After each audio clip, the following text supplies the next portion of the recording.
Good evening. This is Bill Shakespeare with your nightly news. Tonight, 8 are dead in what police are calling the deadliest board meeting in history. The Denmark Corporation has been no stranger to scandal in recent days. CEO and founder William Hamlet Sr. was found dead unexpectedly last month of undetermined causes. Roger Claudius had been widely suspected of having an affair with Gertrude Hamlet, head of the board and wife of Hamlet Sr. Suspicions were all but confirmed last week when Gertrude married Claudius and nominated him to succeed as CEO of the Denmark Corporation. Claudius's contentious appointment as the new CEO drew sharp criticism from many, but none so vocal as Hamlet Jr. The death of his father appeared to unhinge the promising young man. Hamlet abruptly ended his studies in England and broke off his engagement with longtime fiancée Ophelia Polonius, daughter of corporate spokesman David Polonius.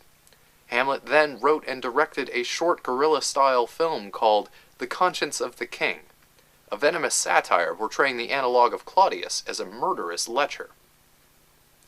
Denmark Corporation spokesman Polonius dismissed the film's accusations as bitter propaganda from a sick, grief-stricken child, but critics and officials took notice.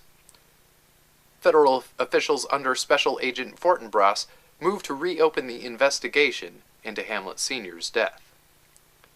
Yesterday, an argument in a private meeting between Hamlet and Gertrude got so violent that Polonius charged the room to subdue Hamlet.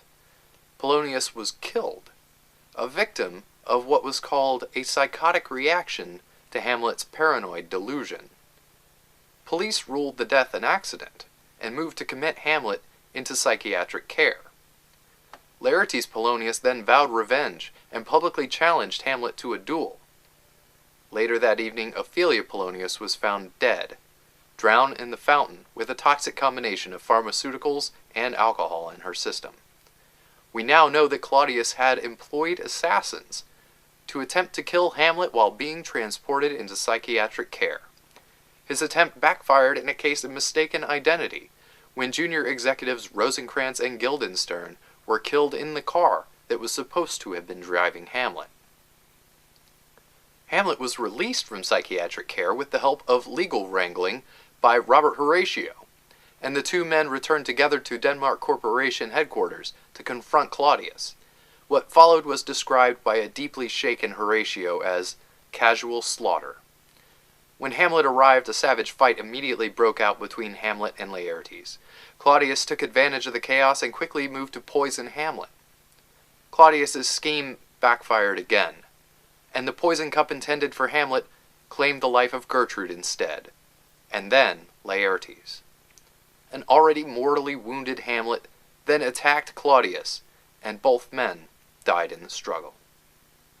A federal team led by Special Agent Fortinbras breached the compound minutes too late, finding only one living witness in Robert Horatio. Fortinbras described the scene as tragic, but somehow familiar, as if the story had happened before and would likely happen again. This has been Bill Shakespeare. May flights of angels sing thee to thy rest. Good night.